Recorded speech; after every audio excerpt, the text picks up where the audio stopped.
कभी सोचा है क्यों सावन की हर बूंद इतनी पवित्र लगती है? क्यों हर सोमवार को शिवालय में उमड़ पड़ती है श्रद्धा की नदी? क्योंकि ये सिर्फ ऋतु नहीं, श्रावण मास है, भगवान शिव की उपस्थिति का जीवंत प्रमाण। श्रावण मास का चौथा अध्याय एक ऐसा प्रसंग है जो हमें बताता है कि भक्ति सिर्फ विधि नहीं, हृदय की पुकार है। ये अध्याय दिखाता है कि जब मनुष्य अपने सारे अभिमान को त्याग कर भोलेनाथ के चरणों में झुकता है तो उसका हर संकट दूर हो जाता है। ये कथा केवल शब्दों की नहीं बल्कि उन अश्रों की है जो आंखों से नहीं आत्मा से बहते हैं। ये अध्याय सिखाता है कि शिव कृपा पाने के लिए ना सोने की थाली चाहिए, ना अमूल्य भेंट चाहिए, तो बस एक सच्चा निर्मल हृदय। तो चलिए इस अध्याय में प्रवेश करते हैं जहाँ शिव अपने भक्त को संकट से उबारते हैं, उसे आलोकित करते हैं और जीवन को नई दिशा देते हैं। हर हर महादेव। श्रावण मास महात्म्य के चौथे अध्याय में आपका स्वागत है।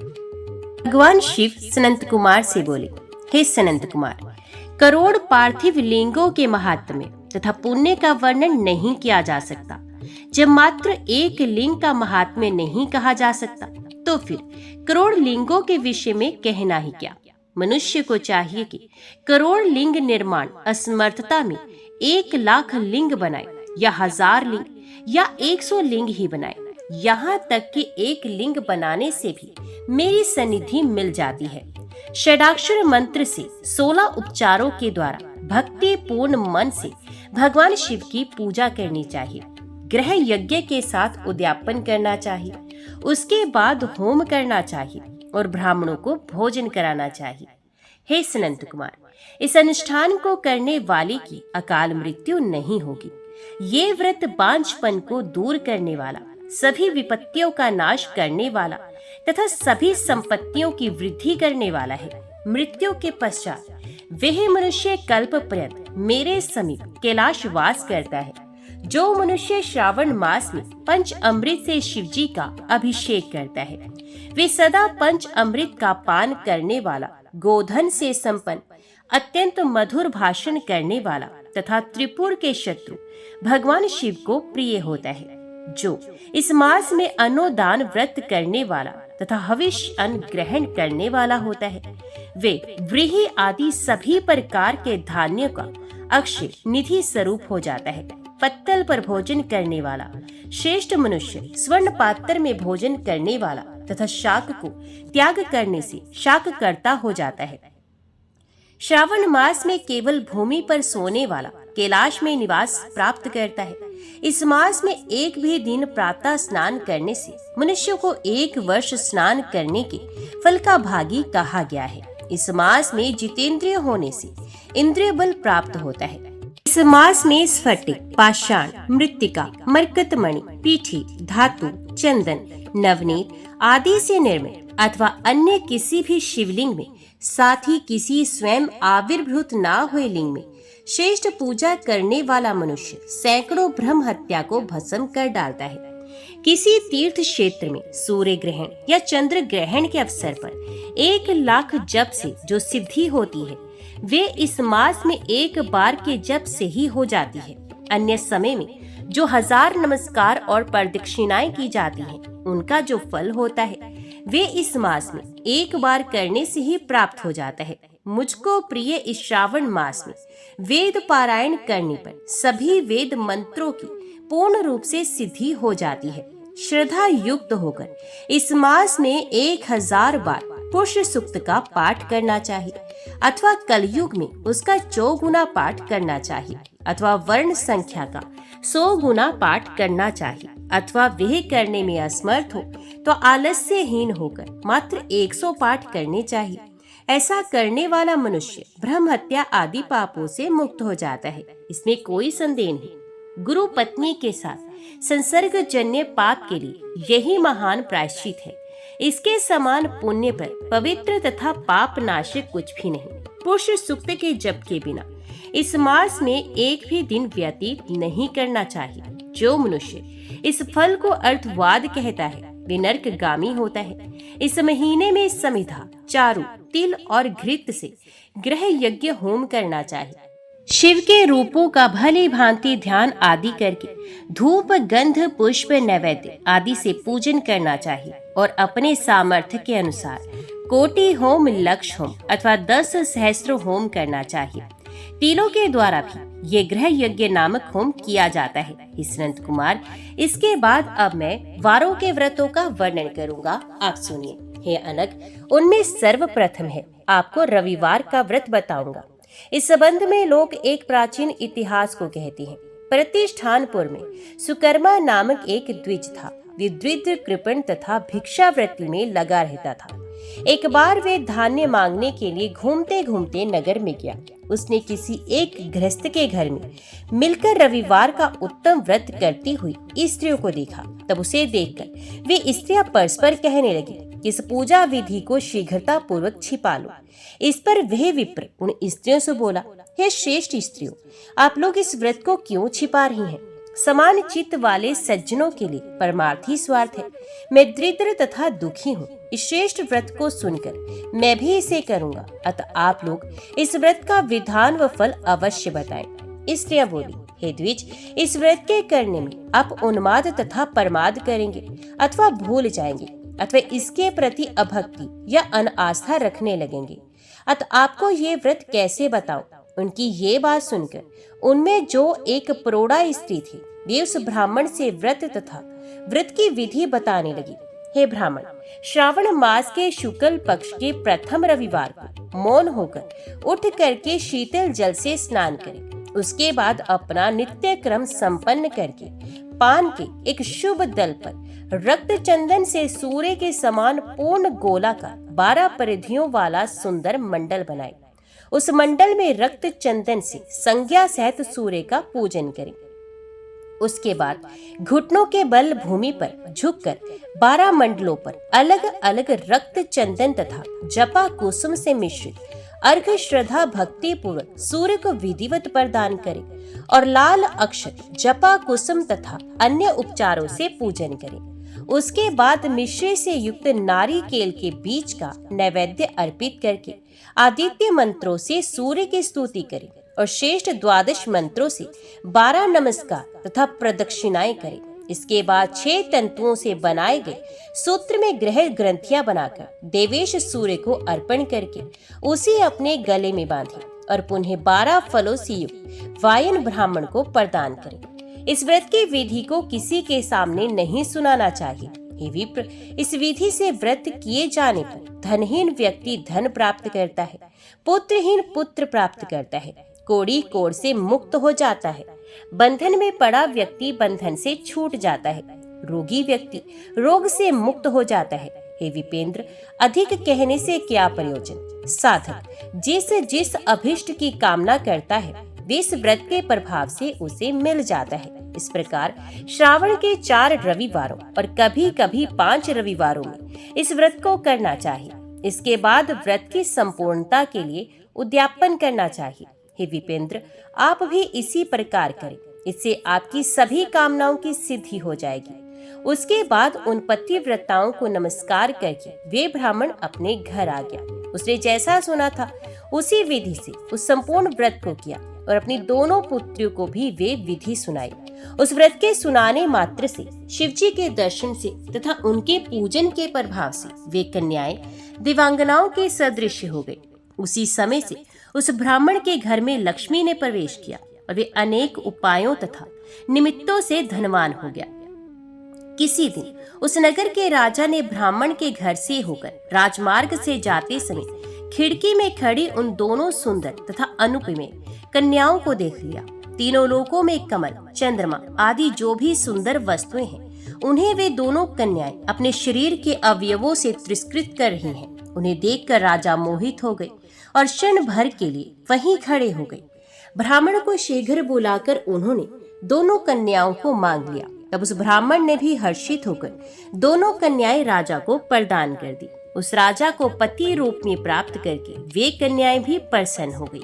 वे स्वयं इस व्रत को करने लगी और पुत्र पौत्र आदि से संपन्न हो गई। हे मुनि, महान ऐश्वर्य देने वाले इस व्रत को मैंने आपसे कह दिया। हे विधि नंदन, जिस व्रत के श्रवण मात्र से मनुष्य सभी मनोरथों को प्राप्त कर लेता है, उसके अनुष्ठान करने के फल का वर्णन कैसे किया जाए।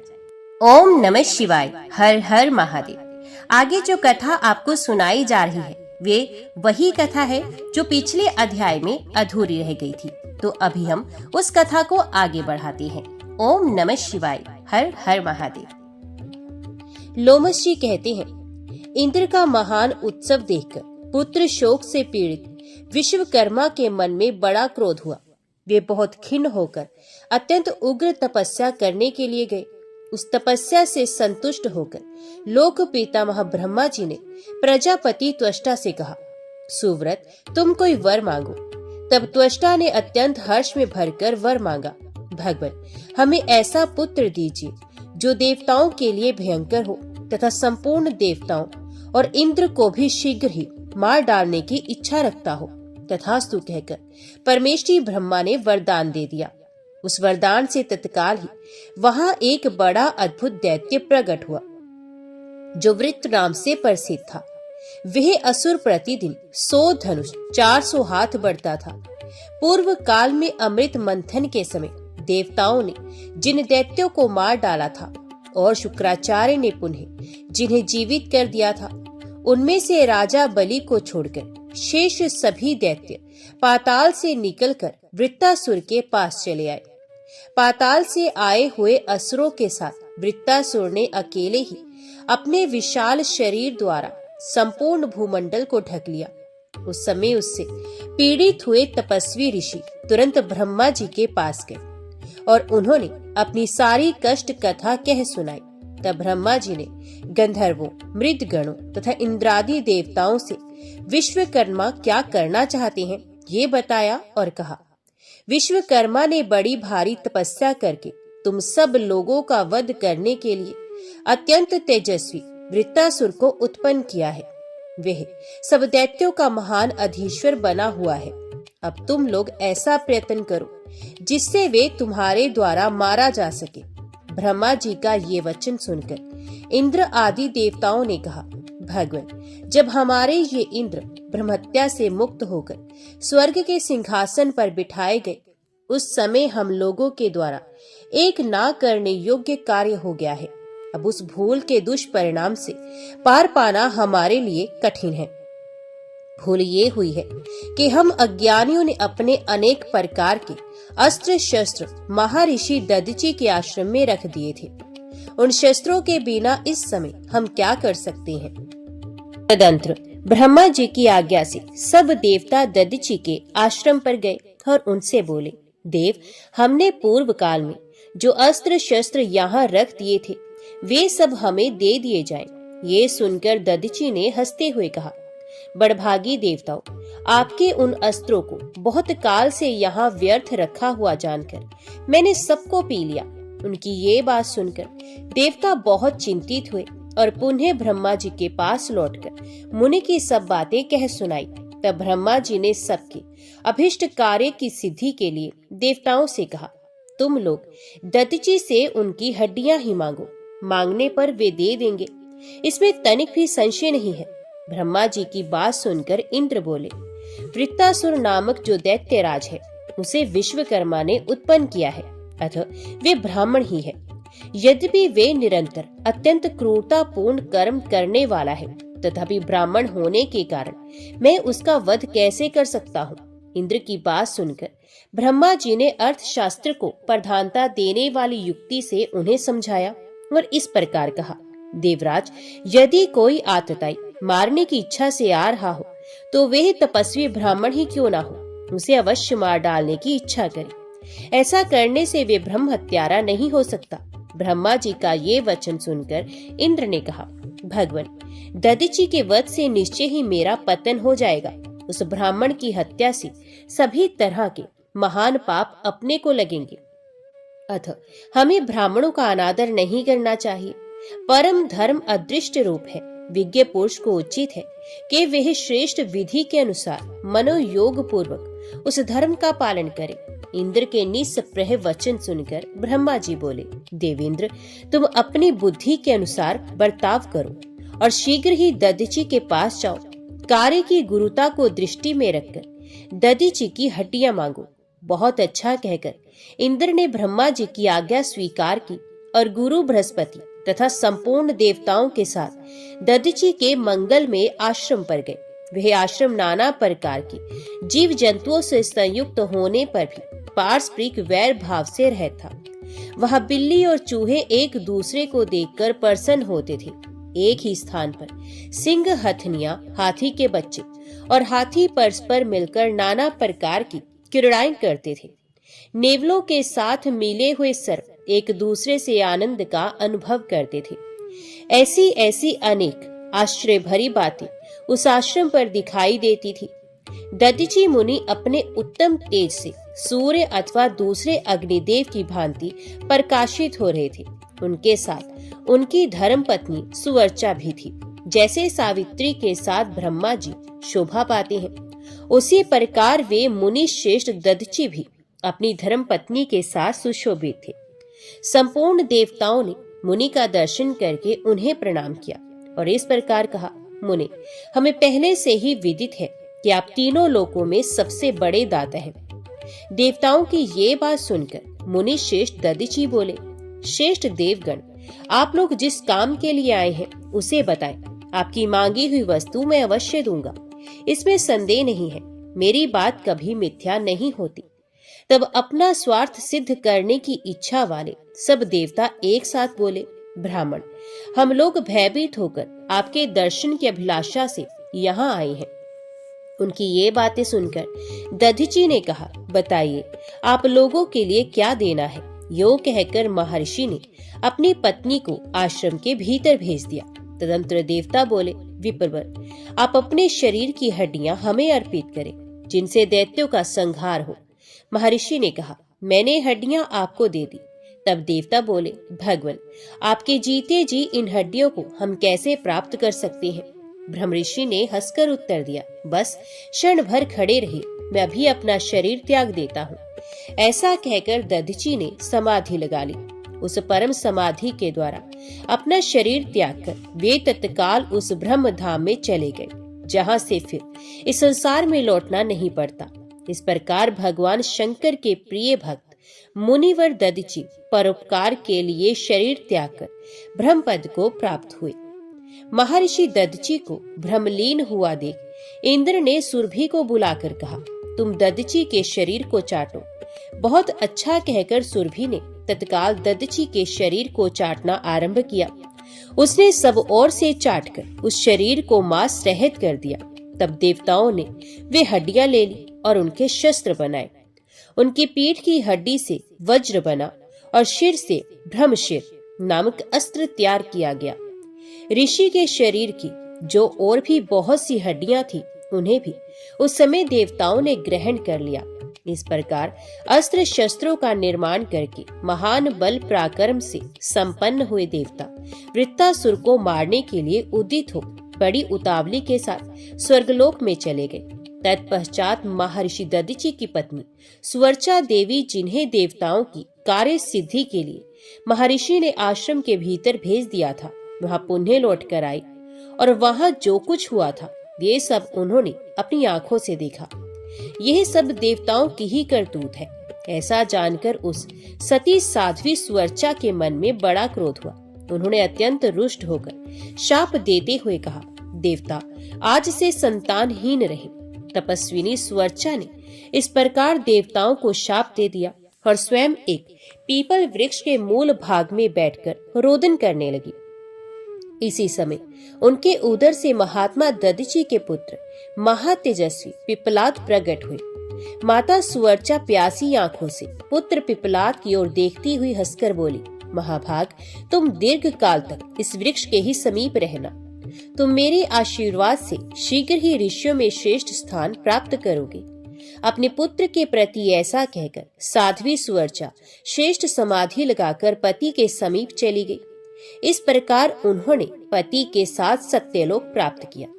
इधर वे देवता लोग अस्त्र शस्त्रों का निर्माण करके युद्ध के लिए उत्सुक हो दैत्यों के सामने गए।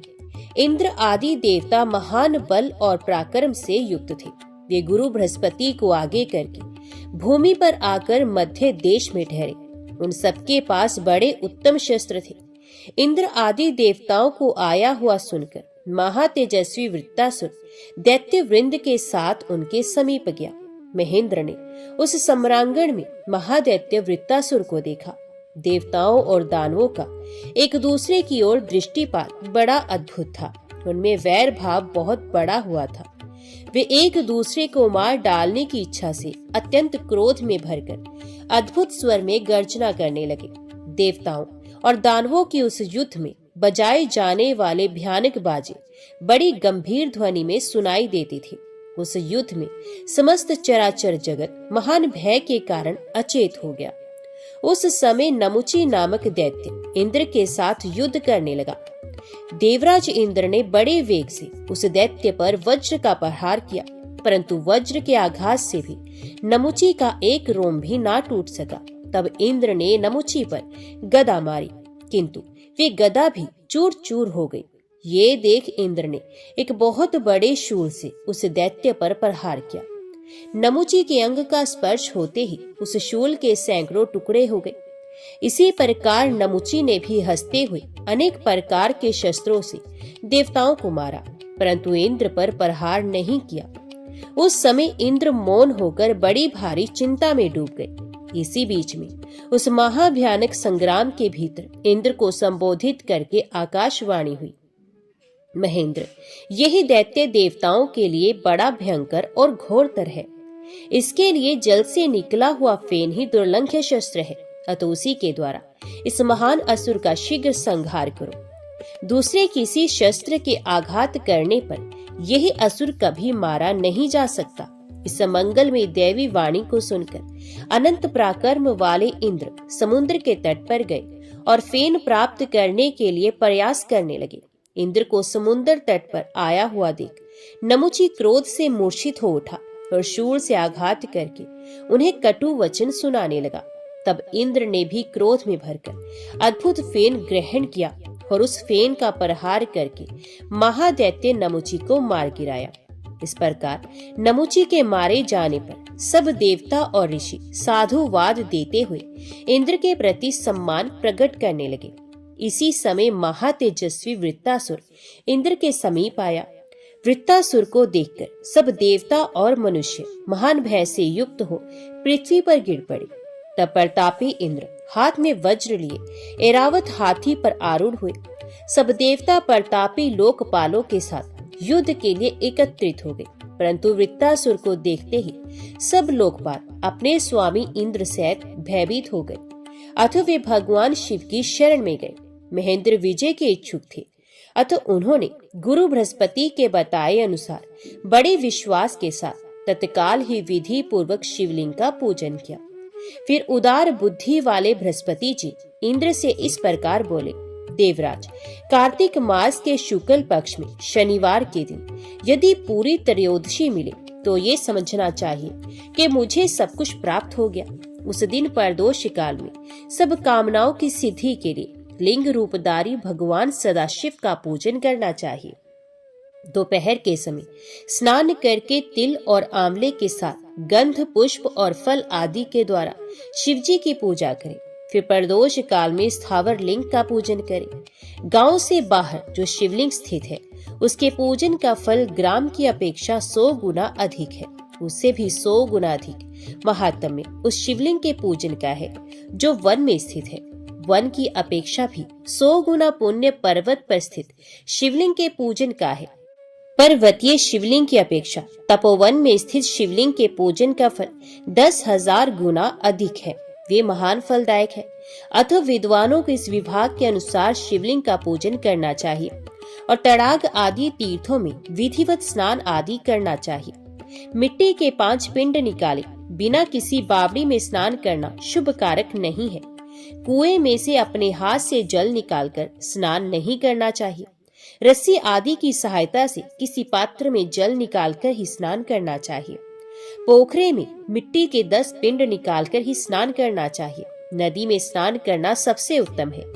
यदि कोई बड़ी नदी मिल जाए तो उसमें नहाना और भी उत्तम है। सब तीर्थों में गंगा का स्नान सर्वोत्तम है। प्रदोष काल में स्नान करके मौन रहना चाहिए। भगवान सदाशिव के समीप 1000 दीपक जलाकर प्रकाश करना चाहिए। इतना संभव ना हो तो 100 अथवा 32 दीपों से भी भगवान के समीप प्रकाश किया जा सकता है। शिव की प्रसन्नता के लिए घी से दीपक जलाना चाहिए। इसी प्रकार फल, धूप, नैवेद्य, गंध और पुष्प आदि षोडश उपचारों से लिंग रूपी भगवान सदाशिव की प्रदोष काल में पूजा करनी चाहिए। वे भगवान संपूर्ण मनोरथों को सिद्ध करने वाले हैं। यदि जलहरी का जल ना उलांघना पड़े तो पूजन के पश्चात भगवान शिव की 108 परिक्रमा करनी चाहिए। फिर यत्न पूर्वक 108 बार ही नमस्कार भी करने चाहिए। इस प्रकार परिक्रमा और नमस्कार से भगवान सदाशिव को प्रसन्न करना उचित है। तत्पश्चात 100 नामों से विधि पूर्वक भगवान रुद्र की स्तुति करनी चाहिए। रुद्र, नील, भीम और परमात्मा को नमस्कार है। कपर्दी, सुरेश्वर तथा आकाश रूप केश वाले श्री व्योमकेश को नमस्कार है, जो अपनी ध्वजा में वृषभ का चिन्ह धारण करने के कारण वृषभ ध्वज है। उमा के साथ विराजमान होने से सोम है। चंद्रमा के भी रक्षक होने से सोमनाथ है। उन भगवान शंभु को नमस्कार है। संपूर्ण दिशाओं को वस्त्र रूप में धारण करने के कारण जो दिगंबर कहलाती हैं। भजनीय तेज स्वरूप होने से जिनका नाम भर्ग है, उन उमाकांत को नमस्कार है। जो तपोमय, भव्य, शिव श्रेष्ठ, विष्णु रूप, व्याल प्रिय, व्याल तथा सर्पों के पालक हैं, उन भगवान को नमस्कार है।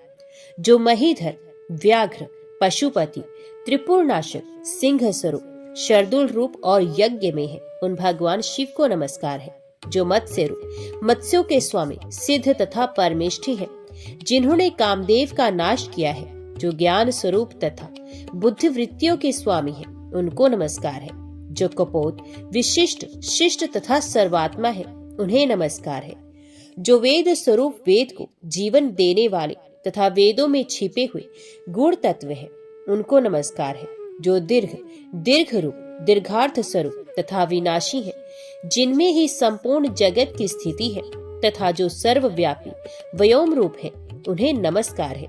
जो गजासुर के महान काल है, जिन्होंने अंधकासुर का विनाश किया है। जो नील, लोहित और शुक्ल रूप है, तथा चंड मुंड नामक पार्षद, जिन्हें विशेष प्रिय है, उन भगवान शिव को नमस्कार है।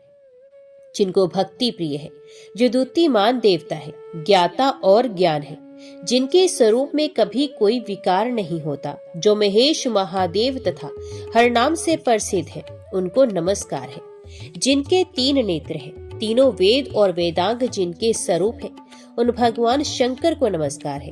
नमस्कार है। जो अर्थ रूप तथा परमार्थ है, उन भगवान को नमस्कार है। जो संपूर्ण विश्व की भूमि के पालक, विश्व रूप विश्वनाथ, शंकर, काल तथा काल्यवय रूप है, उन्हें नमस्कार है। जो रूपहीन, विकृत रूप वाले तथा सूक्ष्म से भी सूक्ष्म है, उनको नमस्कार है। जो शमशान भूमि में निवास करने वाले तथा व्याघ्र चर्म में वस्त्र धारण करने वाले हैं, उनको नमस्कार है। जो ईश्वर होकर भी भयानक भूमि में शयन करते हैं, उन भगवान चंद्रशेखर को नमस्कार है। जो दुर्गम है, जिनका पार पाना अत्यंत कठिन है, तथा जो दुर्गम अवयवों के साक्षी अथवा दुर्गा रूप पार्वती के सब अंगों का दर्शन करने वाले हैं, उन भगवान शिव को नमस्कार है। जो लिंग रूप, लिंग तथा कारणों के भी अधिपति हैं, उन्हें नमस्कार है। महाप्रलय रूप रुद्र को नमस्कार है। प्रणव के अर्थभूत ब्रह्म रूप शिव को नमस्कार है। जो कारणों के भी कारण, मृत्युंजय तथा स्वयंभू रूप है, उन्हें नमस्कार है। हे त्र्यंबकम, हे नीलकंठ, हे शर्व, हे गौरीपति, आप संपूर्ण मंगलों के हेतु हैं, आपको नमस्कार है। प्रदोष व्रत करने वालों को महादेव जी के इन 100 नामों का पाठ अवश्य करना चाहिए। महामते इंद्र, इस प्रकार तुमसे मैंने शिव प्रदोष व्रत की विधि बतलाई है। महाभाग, शीघ्रता पूर्वक इस व्रत का पालन करो, तत्पश्चात युद्ध करना। भगवान शिव की कृपा से तुम्हें विजय आदि सब कुछ प्राप्त होगा। एक समय की बात है, राजा चित्ररथ विमान पर बैठकर नाना प्रकार के दीपों का दर्शन करते हुए भगवान शंकर के निवास स्थान कैलाश पर्वत पर गया। वहां उसने परम अद्भुत एवं अनुपम छवि वाले भगवान शंकर के दर्शन किए। वे अपने आधे अंग में पार्वती देवी को बिठाकर शोभा पा रहे थे। कर्पूर के समान गौर वर्ण कमल नयन भगवान शिव को पार्वती देवी के साथ देखकर राजा चित्ररथ ने उपहास पूर्वक कहा, शंभो, संसार में जो विषय मनुष्य आदि हैं तथा जो स्त्रियों के वशीभूत रहने वाले जो दूसरे लोग हैं, वे तथा हम जैसे अज्ञानी जीव भी जन समुदाय में संकोचवश स्त्री सेवन नहीं करते। ये सुनकर गिरिराज नंदिनी उमा ने कहा, अरे दुरात्मन, रे मूढ़, तूने मेरे साथ बैठे हुए भगवान शिव का उपहास किया है। अतः इस कर्म का फल तू शीघ्र ही देखेगा। जो समता युक्त चित्त वाले साधु पुरुषों का उपहास करता है, वह देवता हो या मनुष्य, उसे अधम से भी अधम जानना चाहिए। तू देवता और द्विज दोनों की श्रेणी से बहिष्कृत है। अपने को बड़ा ज्ञानी मानने वाले तुझ अधम को आज मैं दैत्य बनाए देती हूँ। देवी पार्वती के इस प्रकार शाप देने पर राजाओं में श्रेष्ठ चित्र सहसा स्वर्ग से नीचे गिर पड़ा। वही इस समय आसुरी योनि में आकर वृत्तासुर के नाम से प्रसिद्ध हुआ है। विश्वकर्मा की भारी तपस्या से युक्त होने के कारण इस समय वृत्तासुर अजय बतलाया जाता है। इसलिए तुम प्रदोष काल में विधि पूर्वक भगवान शंकर की पूजा करके देवताओं का कार्य सिद्ध करने के लिए महादैत्य वृत्तासुर का वध करो। गुरु बृहस्पति की ये बात सुनकर इंद्र ने कहा, भगवान, इस समय मुझे इस प्रदोष व्रत के उद्यापन की विधि बताइए। बृहस्पति जी ने कहा, कार्तिक मास आने पर शनिवार के दिन यदि पूरी त्रयोदशी हो तो यह व्रत की सिद्धि के लिए ग्रहणीय है। आज वह तिथि स्वत प्राप्त है। इसमें चांदी का वृषभ बनाना चाहिए। उस वृषभ की पीठ पर सुंदर सिंहासन रखना चाहिए। उस सिंहासन पर उमाकांत भगवान शिव की स्थापना करनी चाहिए। भगवान के 3 नेत्र, 5 मुख और 10 भुजाएं हों। उनके आधे अंग में सती साध्वी पार्वती का निवास हो। इस प्रकार उमा और महेश्वर की स्वर्ण में प्रतिमा बनवानी चाहिए। उस प्रतिमा को वृषभ की पीठ पर वस्त्र से ढके हुए तांबे के पात्र में स्थापित करके रात्रि में श्रद्धा और विधि के साथ जागरण करना चाहिए। पहले यत्न पूर्वक प्रतिमा को पंचामृत से स्नान कराना चाहिए। देवराज, मैं पूजा के मंत्र बतलाता हूँ, सुनो। दुग्ध के स्नान कराने का मंत्र, गाय के दूध में निवास करने वाले देवेश, देव देवेश्वर परमेश्वर, मैंने गाय के दूध से आपको स्नान कराया है, कृपया इसे स्वीकार करें। दधी स्नान मंत्र, महादेव जी, मैं दही से आपको स्नान करवा रहा हूँ। मेरे द्वारा समर्पित ये दधी स्नान आप स्वीकार करें तथा आज मुझ पर निश्चय ही अत्यंत प्रसन्न हो। घृत स्नान मंत्र, देव, अब मैं घी से आपको स्नान करा रहा हूँ। मेरे द्वारा आपकी प्रसन्नता के लिए श्रद्धा पूर्वक समर्पित ये घृत स्नान आप अंगीकार करें। मधु स्नान मंत्र, देवेश्वर, आपके संतोष के लिए मेरा दिया हुआ ये मधु आप ग्रहण करें तथा मेरे लिए शांतिदायक बने। शर्करा स्नान मंत्र, देव देवेश्वर, मैं मिश्री या शर्करा से आपको स्नान करा रहा हूँ। प्रभु, श्रद्धा पूर्वक दी हुई इस मिश्री को आप स्वीकार करें तथा मुझ पर भली भांति प्रसन्न हो। इस प्रकार पंचामृत द्वारा भगवान वृषभ ध्वज को स्नान कराना चाहिए। तत्पश्चात बुद्धिमान पुरुष तांबे के अर्घ पात्र द्वारा अर्घ प्रदान करे। अर्घ का मंत्र है, उमा वल्लभ प्रभु, आप इस अर्घ द्वारा पूजन करने योग्य हैं। भगवान शंकर, मेरे दिए हुए अर्घ को आप ग्रहण करें और मुझ पर प्रसन्न हो। पादम मंत्र, देव देवेश्वर, मेरे द्वारा आपको समर्पित गंध पुष्प युक्त ये पादम पांव पखारने के लिए जल आप ग्रहण करें तथा प्रसन्न होकर मेरे लिए वरदायक बने। आसन समर्पण मंत्र, प्रभु, मैंने आपके संतोष के लिए कुश निर्मित आसन समर्पित किया है। देवेश्वर, आप मेरे लिए सदा वरदायक बने रहे। आचमन मंत्र, प्रभु विश्वेश्वर, मैंने आपको ये आचमन मंत्र जल समर्पित किया है। परमेश्वर, आप इसे ग्रहण करें और आज मुझ पर प्रसन्न हो। यज्ञोपवीत मंत्र, प्रभु, ये स्वर्ण रंग का पीत यज्ञोपवीत मैंने आपकी सेवा में प्रस्तुत किया है। ये ब्रह्म ग्रंथि से युक्त है तथा ब्रह्म कर्म में लगाने वाला है। वस्त्र मंत्र, महादेव जी, मैंने ये चादर सहित परम सुंदर वस्त्र आपको भेंट किया है। आप इसे ग्रहण करें और मुझे आयु प्रदान करे। चंदन मंत्र। देव शंभु, मैंने आपको बड़ी भक्ति से सुगंधित चंदन समर्पित किया है। सबके जन्मदाता भगवान शिव, आप मुझे उत्तम गंध से युक्त करें। धूप मंत्र। परमेश्वर, सब प्रकार की औषधियों से संपन्न तथा बहुत सी विशिष्ट बनी हुई ये धूप आपकी सेवा में समर्पित है। मेरी शांति के लिए आप इसे ग्रहण करें। दीप मंत्र। शंभु, मैंने घी से जलाया हुआ ये उत्तम दीप आपकी सेवा में प्रस्तुत किया है। देवेश्वर, आप इसे ग्रहण करें और मेरे लिए ज्ञान दाता बने। आरती मंत्र। परमेश्वर, मेरी दी हुई ये दीपमाला आप ग्रहण करें तथा इस आरती उतारने से संतुष्ट होकर आप मुझे तेज प्रदान करें। इसी प्रकार फल, दीप आदि तथा नैवेद्य और तांबुल आदि सामग्रियां क्रमश चढ़ाकर विधिज्ञ पुरुष भगवान शिव की पूजा करें तथा रात्रि में यत्न पूर्वक जागरण करें। अपने घर में या देवालय में चंदोवा तनाकर अद्भुत सामग्रियों से सजा हुआ एक मंडप बनावे। उसमें गीत, वाद्य और नृत्य के द्वारा भगवान सदाशिव की पूजा करें। इंद्र प्रदोष व्रत के उद्यापन की यही विधि है। विधिज्ञ पुरुष को चाहिए कि वह अपने संपूर्ण कार्यों की सिद्धि के लिए इसी प्रकार से सब कुछ करे। गुरु बृहस्पति जी ने जो कुछ बताया उसके अनुसार इंद्र ने सब विधि का पालन किया। नमुची के मारे जाने पर सब देवता हर्ष और उत्साह में भरे हुए थे। उनका दैत्यों के साथ घोर युद्ध हुआ। देवताओं और दैत्यों का संहार करने वाले उस घोर संग्राम में अत्यंत भयंकर तथा मर्यादा का उल्लंघन करने वाले द्वंद्व युद्ध होने लगा। इसी समय पूर्वोक्त प्रकार से भगवान शंकर की आराधना करके इंद्र भी युद्ध में लग गए। उन्होंने देवताओं को साथ लेकर वृत्तासुर का पीछा किया। व्योमासुर ने यमराज के साथ तथा तीक्ष्ण कोपन ने अग्नि के साथ युद्ध आरंभ किया। वायु के साथ धूम और नृत्य के साथ अतिकोपन लड़ने लगा। कुबेर के साथ कुष्मांड तथा ईश के साथ दुसह भिड़ गया। इनके सिवा और भी बहुत से महाबली दैत्य देवताओं के साथ द्वंद्व युद्ध करने लगे। उन्होंने गदा, पटिश, खड़ग, शक्ति, तोमर, मुदगर, रिष्टि, भिंदीपाल, पास, प्रास तथा मुष्टि आदि से प्रहार किया। उसी प्रकार देवता भी ददची की हड्डियों से बने हुए उत्तम अस्त्र शस्त्रों द्वारा असुरों को विदीर्ण करने लगे। देवताओं की मार खाकर दैत्य पुनः पराजय को प्राप्त हुए। उन्हें भयभीत देख वृत्तासुर ने समझाया, वीरों, युद्ध स्वर्ग का द्वार है, इसका त्याग कदापि नहीं करना चाहिए। जिनकी संग्राम में मृत्यु होती है वे परम पद को प्राप्त होती है।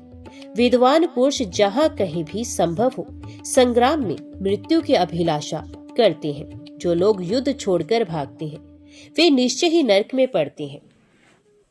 महापातकी मनुष्य भी यदि गो, ब्राह्मण, भृत्य, कुटुंब तथा स्त्री की रक्षा के लिए हाथ में शस्त्र लेकर युद्ध करे तथा वे शस्त्रों के आघात से घायल हो जाए अथवा युद्ध स्थल में ही प्राण त्याग दे तो उन्हें निश्चय ही उत्तम लोक की प्राप्ति होती है। वे ज्ञानियों के लिए वे दुर्लभ उत्कृष्ट पद को प्राप्त कर लेती हैं। अतः तुम लोगों को अपने स्वामी के कार्य साधन में पूर्ण तत्पर होकर युद्ध करना चाहिए। वृत्त के इस प्रकार समझाने पर असुरों ने उसकी आज्ञा शिरोधार्य की और देवताओं के साथ ऐसा घमासान युद्ध आरंभ किया जो संपूर्ण लोकों के लिए भयंकर था। इधर मारने की इच्छा से इंद्र को आते देख वृत्तासुर ठठाकर हंस पड़ा। उसका वे अट्टहास इंद्र को भी भयभीत कर देने वाला था। वीर वृत्तासुर बड़ा तेजस्वी था। उस समय वह दैत्यों का अधिपति बना हुआ था। उसके मन में सुरश्रेष्ठ इंद्र को निगल जाने की इच्छा हुई और वे बहुत बड़ा मुंह फैलाकर इंद्र की ओर बढ़ा। समीप आने पर उसने ऐरावत हाथी, वज्र और किरीट सहित इंद्र को सहसा निगल लिया और वे नाचने तथा गर्जना करने लगा। पलक मारते मारते इंद्र वृत्तासुर के ग्रास बन गए। वहां उपस्थित रहकर ये दुर्घटना देखने वाले देवताओं में बड़ा हाहाकार मचा। धरती कांप उठी, हजारों उल्कापात होने लगे तथा संपूर्ण चराचर जगत में अंधकार छा गया। उस समय सब देवता चिंता मगन हो ब्रह्मा जी के पास गए और वृत्तासुर की सारी करतूत उन्होंने ब्रह्मा जी से कह सुनाई। सुनकर लोक पितामह ब्रह्मा ने चित्त को भली भांति एकाग्र करके भगवान शंकर का स्तवन किया। उसी समय आकाशवाणी हुई, इंद्र ने प्रदोष व्रत का अनुष्ठान करते समय कुछ विपरीत कार्य कर डाला है। जो मूर्ख शिव निर्माल्य, अर्घा, शिवलिंग की छाया तथा देव मंदिर का उल्लंघन करते हैं, वे शिव गणों में प्रधान चंडेश के द्वारा दंडनीय है। इसमें तनिक भी संदेह नहीं। इसलिए लिंग पूजन पूर्वक प्रदक्षिणा और नमस्कार करने से अवश्य कल्याण होता है। ऐसी उत्तम बुद्धि रखकर प्रयत्न पूर्वक लिंग पूजन करना चाहिए। कनेर, मदार, भटकटैया, धतूर, शतपत्र, अमलतास, पुन्नाग, मौलसिरी, नागकेसर, नीलकमल, कदम, आक तथा नाना प्रकार के कमल आदि पुष्प तीनों काल में सदा पवित्र जानने चाहिए। चमेली, बेला, सेवती, श्याम पुष्प, कुटज, कर्णिकार, कुसुम, लाल कमल ये पुष्प विशेषत सायंकाल में शिवलिंग पूजन के लिए श्रेष्ठ बताए गए हैं। कमल के फूल तीनों काल में पवित्र माने गए हैं। रात्रि में केवल कुमुद के फूल विशेष पवित्र बताए गए हैं। इस प्रकार पूजा भेद को जानकर शिवलिंग का पूजन करना चाहिए। विधिज्ञ पुरुषों को शिवालय में सदा शास्त्रीय विधि का पालन करना चाहिए। शिवलिंग और नंदिकेश्वर के बीच में होकर अथवा अर्घांतर की परिक्रमा नहीं करनी चाहिए। यदि कोई करता है तो पाप का भागी होता है। इस इंद्र ने राज स्वभाव का आश्रय लेकर वैसी ही प्रदक्षिणा की है जिसका के निषेध किया गया है। इसलिए इसका किया हुआ सब कुछ निष्फल हो गया और यही कारण है कि आज वृत्तासुर ने इंद्र को अपना ग्रास बना लिया है। देवताओं, अब तुम ही लोग महारुद्र विधान के अनुसार शिवलिंग पूजन करो, जिससे इंद्र शीघ्र ही छुटकारा पा सके। आकाशवाणी के कथन अनुसार देवताओं ने प्रतिदिन भगवान शंकर का पूजन और दशांश हवन आरंभ किया। तब देवराज इंद्र भगवान शिव के प्रसाद से सहसा वृत्तासुर का पेट फाड़कर बाहर निकल आए। हाथी, वज्र, किरीट और कुंडल सहित परम शोभा संपन्न महातेजस्वी इंद्र को देखकर सब देवता, गंधर्व, अप्सरा, यक्ष तथा ऋषि मुनि बड़े प्रसन्न हुए। देवताओं की दुधंबियां बज उठी, अनेक शंखों की ध्वनि होने लगी। इंद्र के संकट मुक्त होते ही समस्त देवलोक निवासियों में एक ही साथ महान हर्ष उल्लास छा गया। इंद्र जहां संकट मुक्त हुए थे वहां शची देवी भी आ पहुंची। महर्षियों ने शची के साथ इंद्र का अभिषेक किया तथा सबने यत्न पूर्वक उनके लिए पुण्य आवाहन वाचन किया। विप्रवरों, इस प्रकार जब महर्षियों ने इंद्र का अभिषेक किया तब इस पृथ्वी पर अधिकाधिक मंगल उत्सव होने लगे। इंद्र के वज्र से विदीर्ण किया हुआ वृत्तासुर का अत्यंत अद्भुत शरीर वहीं गिरकर मेरुगिरी के शिखर की भांति सुशोभित होने लगा। उसी भूमि में ब्रह्म हत्या है जहां वृत्तासुर का भयानक शरीर गिरा था। गंगा और यमुना के बीच में जो भूमि है उसे अंतर्वेदी कहते हैं। वह पुण्य भूमि बताई गई है।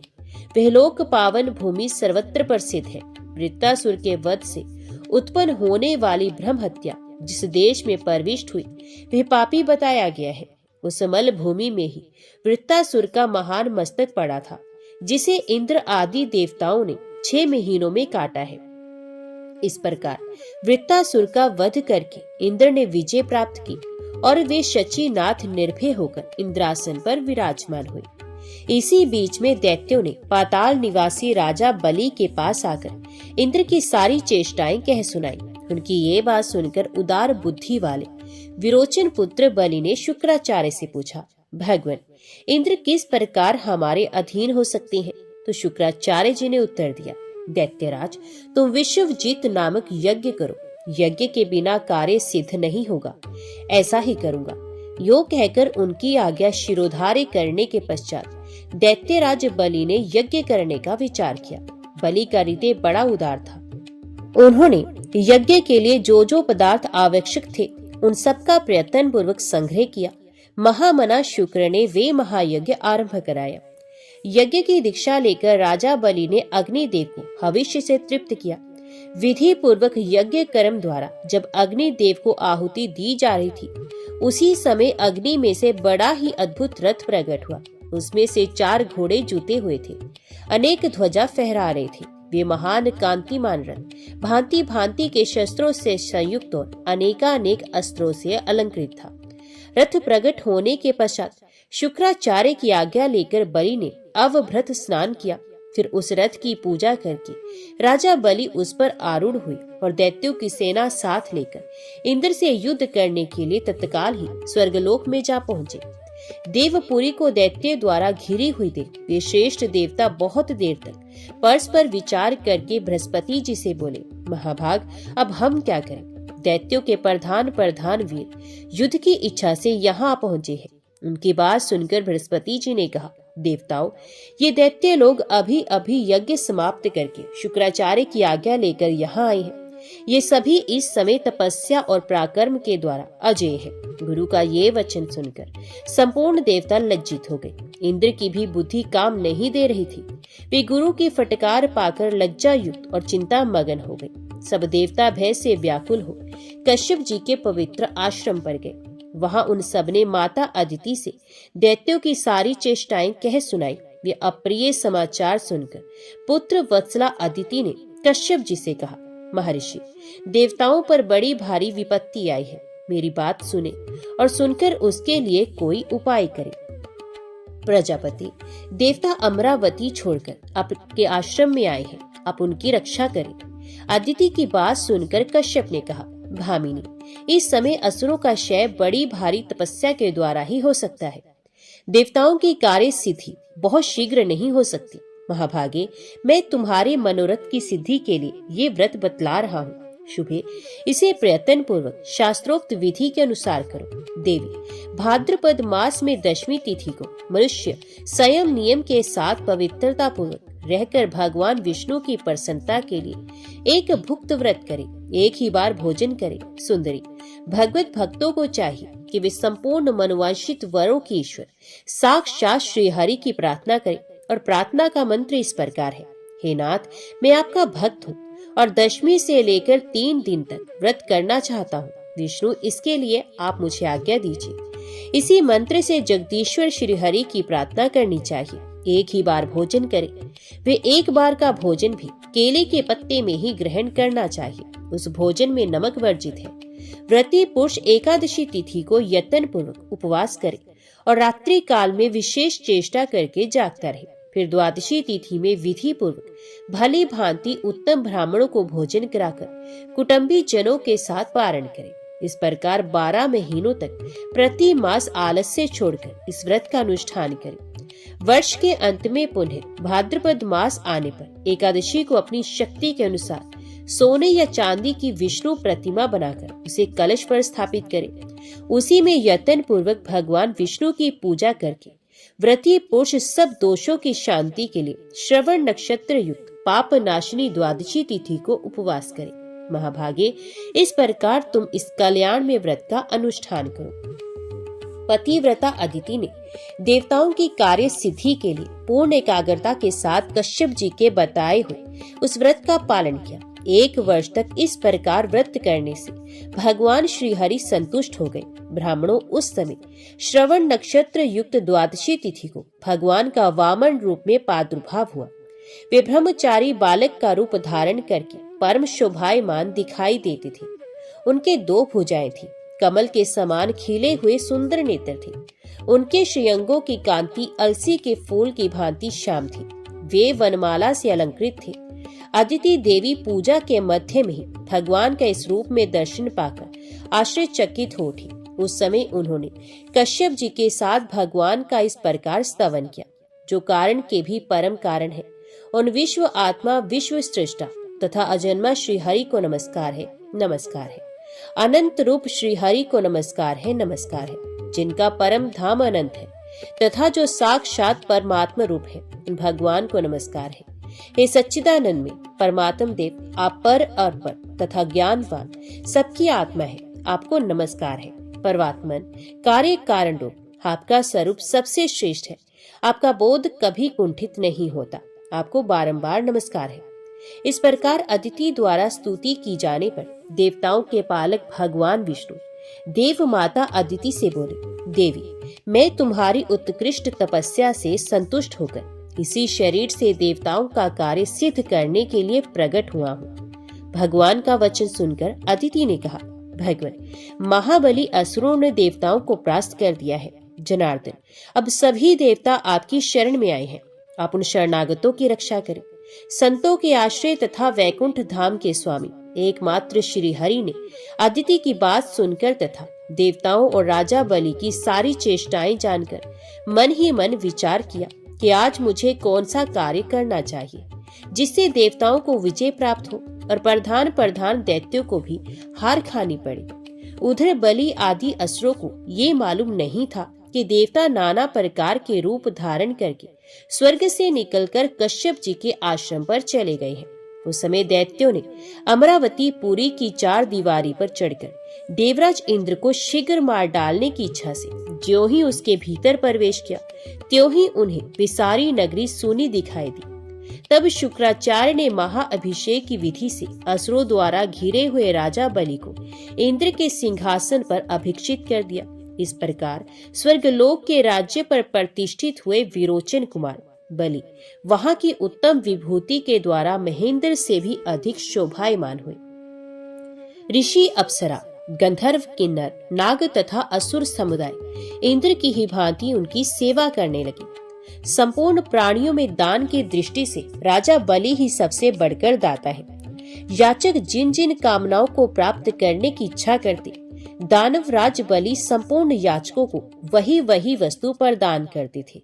शौनक जी ने पूछा, महाभाग सूत जी, देवराज इंद्र तो स्वर्ग में रहकर कभी दान नहीं देते हैं, राजा बलि कैसे दाता हुए?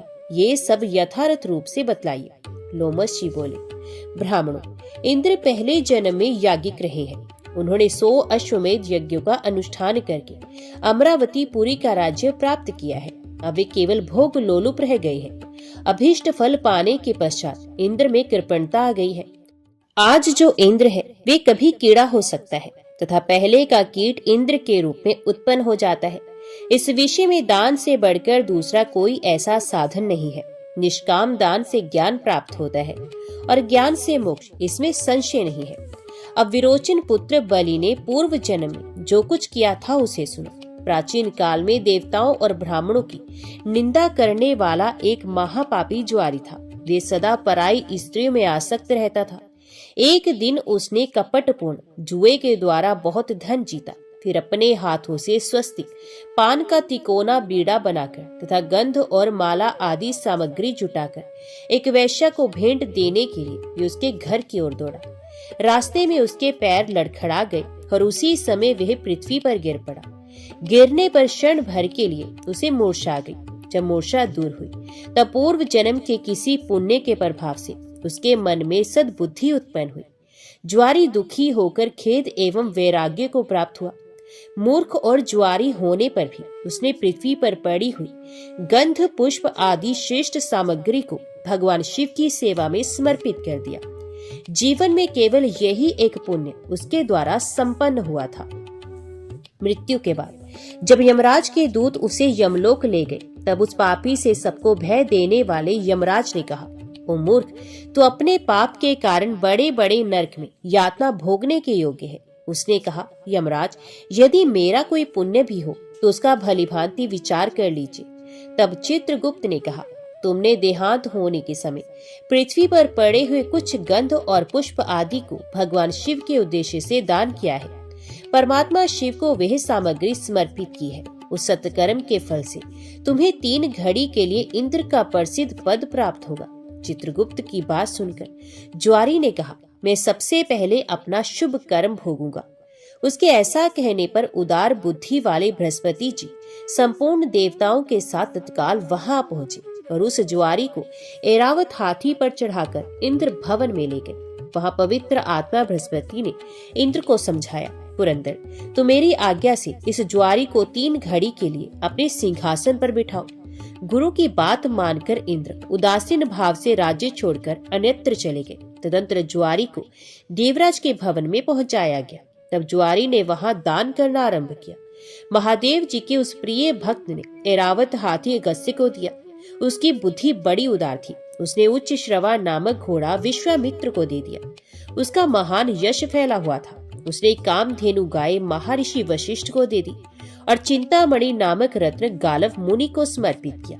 उस महातेजस्वी दाता ने कल्प वृक्ष उठाकर कौंडिन्य मुनि को दे दिया। ज्वारी होकर भी वे बड़ा भाग्यशाली था। उसने भगवान शंकर की प्रसन्नता के लिए वैसे वैसे अनेक प्रकार के रत्न ऋषि मुनियों को सहर्ष दान कर दिए। जब तक 3 घड़ी पूरी नहीं हुई तब तक वे दान देता ही रहा। 3 घड़ी के बाद फिर वे स्वर्ग से चला गया। इंद्र अमरावती के सिंहासन पर बैठकर बृहस्पति जी से इस प्रकार बोले, गुरुदेव, ऐरावत हाथी दिखाई नहीं देता। यही दशा उच्च श्रवा नामक घोड़े की भी है। पारिजात आदि सभी पदार्थ किसी ने चुरा लिए हैं। तब बृहस्पति जी बोले, ज्वारी ने यहाँ आकर महान कर्म किया है। जब तक उसकी सत्ता रही है उसके भीतर ही उसने आज ऐरावत आदि सभी वस्तुएं ऋषियों को दान कर दी है। बड़ी भारी सत्ता हस्तगत होने पर जो अस्वाधीन होते हैं और प्रमाद में ना पड़कर सदा भगवान शिव के ध्यान में तत्पर रहते हैं, वे ही भगवान शंकर के प्रिय भक्त हैं। वे कर्म फलों का परित्याग कर केवल ज्ञान का आश्रय ले परम पद को प्राप्त होते हैं। बृहस्पति जी का ये वचन सुनकर इंद्र ने पूछा, आचार्य, अब हमारा क्या कर्तव्य है? ये शीघ्र बतलाने की कृपा करें। बृहस्पति जी ने कहा, इंद्र, अपनी समृद्धि के लिए ये सारी बातें प्राय यमराज से कहनी चाहिए। ठीक है। ऐसा कहकर देवराज इंद्र गुरु बृहस्पति के साथ सहसा वहां से चल पड़े। अपना कार्य सिद्ध करने की इच्छा से जब इंद्र सैमनीपुरी में पहुंचे तब यमराज ने उनका बड़ा सत्कार किया। उस समय इंद्र ने कहा, धर्मराज, तुमने मेरा पत्र एक दुरात्मा ज्वारी को दे दिया, किंतु उसने वहां पहुंचकर बहुत बुरा काम किया। तुम सच मानो, उसने मेरे सभी रत्न इन ऋषियों को दान कर दिए। तुम सब कुछ जानते हो, फिर भी एक ज्वारी को मेरा स्थान कैसे दे दिया? तब धर्मराज ने इंद्र से इस प्रकार कहा, तुम बड़े बड़े देवेश्वरों के राजा हो, बूढ़े हो गए, किंतु अभी तक तुम्हारी राज्य विषयक आसक्ति दूर नहीं हुई। केवल 100 यज्ञों का अनुष्ठान करके एक ही जन्म के उपार्जित पुण्य का फल यहाँ तुमने प्राप्त किया, परंतु ज्वारी ने तुम्हारी अपेक्षा महान पुण्य का उपार्जन किया है। अब धन देकर या चरणों में मस्तक झुकाकर विशेषत अगस्त्य आदि सभी मुनियों की प्रार्थना करके तुम्हें अपने ऐरावत आदि रत्न प्राप्त करने चाहिए। बहुत अच्छा कहकर इंद्र अपनी अमरावती पुरी को चले गए। वहां जाकर संपत्तिशालियों में सबसे श्रेष्ठ इंद्र ने बहुत धन देकर ऋषियों से अपनी वस्तुएं लौटाई। इस प्रकार अपने रत्न पाकर महातेजस्वी इंद्र शची देवी के साथ अपनी पुरी में गए। यमराज ने ज्वारी को पुनः जन्म दिया। वे अपने किसी कर्म विपाक से विरोचन का पुत्र हुआ। उस समय उसकी माता का नाम सुरुचि था। सुरुचि विरोचन की रानी थी। उसके पिता का नाम वृषपर्वा था। ये उदार मन वाला ज्वारी जब सुरुचि के गर्भ में आकर स्थित हुआ तब से प्रहलाद कुमार विरोचन तथा सुरुचि का मन धर्म और दान में अधिक लगने लगा। उसी ने गर्भ में आकर माता पिता की मति बहुत ही उत्तम कर दी थी। वैसी बुद्धि बड़े बड़े मनुष्यों की भी नहीं थी।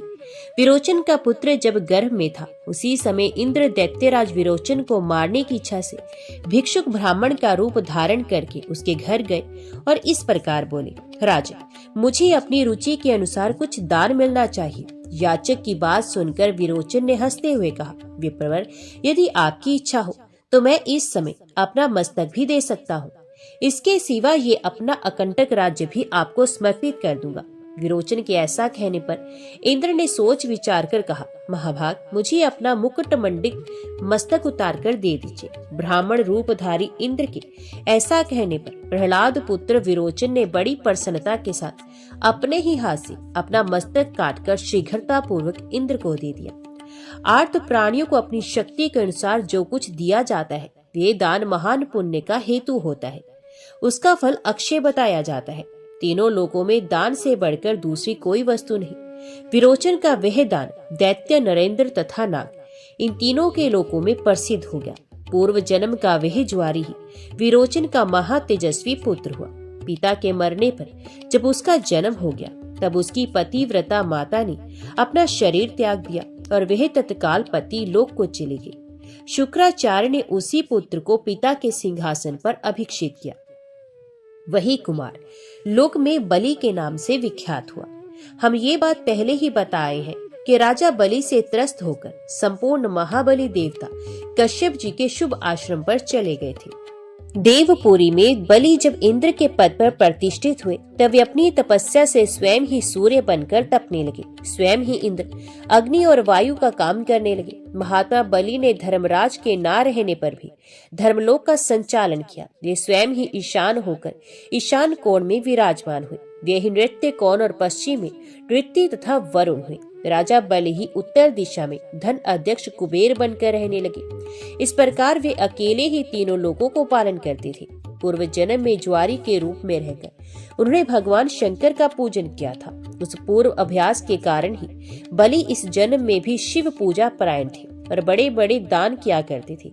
एक दिन श्रीमान राजा बलि अपने गुरु शुक्राचार्य के साथ दैत्येंद्र से भी घिरे हुए अपनी सभा में बैठे थे। उस समय उन्होंने दैत्यों को संबोधित करके कहा, संपूर्ण असुर पाताल छोड़कर यहीं मेरे समीप निवास करें। इस कार्य में विलंब नहीं होना चाहिए। ये सुनकर शुक्राचार्य हंस पड़े और बलि को समझाते हुए इस प्रकार बोले, सुव्रत, यदि तुम यहीं आकर निवास करना चाहते हो तो 100 अश्वमेध यज्ञ द्वारा अग्निदेव की आराधना करो। ये भी यहाँ नहीं, कर्म भूमि भारतवर्ष में उपस्थित होकर करो।